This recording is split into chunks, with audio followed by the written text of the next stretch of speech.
বন্ধুরা আমরা চলে এসেছি বড় ননদের বাড়ি বেড়াতে। তো কালকে আমার অ্যানিভার্সারি ছিল, কাউকে বলিনি। আর ঘরোয়াভাবে মানে রান্না বান্না হয়েছে, আমরা খেয়েছি, কাউকে বলিনি। শরীর টরীর সেরকম একটা ভালো ছিল না। তো আজকে চলে এসেছি বেড়াতে।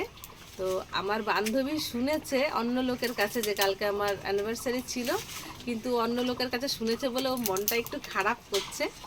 তো আমি ছবি পোস্ট করেছিলাম, কিন্তু ও সেটা দেখেনি। এবার সেটা তার আমার দোষ না। আমি ভিডিওতে বলেছি, ফটোতে পোস্ট করার সময় আমি লিখে দিয়েছি, তো আমার বান্ধবী দেখেনি। তো আমি এখন আমার বান্ধবীকে ফোন করব, দেখি ও কী বলে। তো তোমরা সঙ্গে থাকো। তো আমি ওকে কল করেছি, দেখি ও কি বলে আমাকে। তোমরা সঙ্গে থাকো, শুনতে থাকো কি বলে।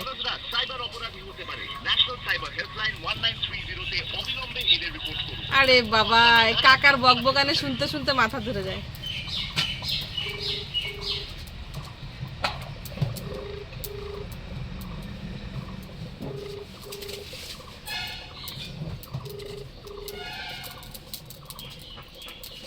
হ্যালো,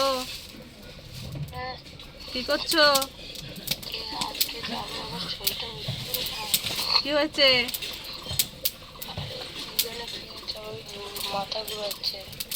বিয়ে বাড়ি খেয়ে কি অসুস্থ হয়ে পড়লা নাকি? আইসক্রিম খেয়েছো নিশ্চয়ই বেশি বেশি। তাহলে তাহলে নিশ্চয়ই খুব মজা করেছো। যাই হোক, কালকে আমার অ্যানিভার্সারি ছিল, আমি তোমাকে বলিনি, তা তুমি ফটোও দেখোনি।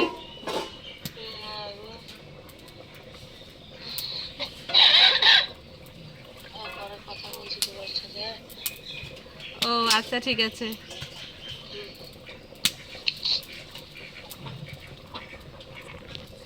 বেচারি শরীর খারাপ, কালকে বিয়ে বাড়ির অনুষ্ঠানে বিয়ে খেতে গেছে। এমনি ওর শরীরটা ভালো নেই, বিয়ে বাড়ির ওটা হচ্ছে ফাও কথা।